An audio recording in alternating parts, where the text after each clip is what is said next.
ক্রিকেটাররা যদি খেলতে মাঠে না আসে অনির্দিষ্টকালের জন্য বিপিএল স্থগিত করবে বিসিবি। করে দেন না স্থগিত, ক্রিকেটকে ব্যান করে দিন বাংলাদেশ থেকে।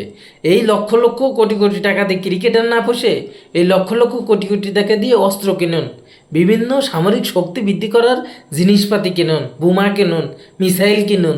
এটা বাংলাদেশটাকে সামরিক শক্তি বৃদ্ধি করুন। কয়দিন পরে ক্রিকেট নয়, যুদ্ধ যুদ্ধ খেলা খেলতে হবে। বোঝেন নাই?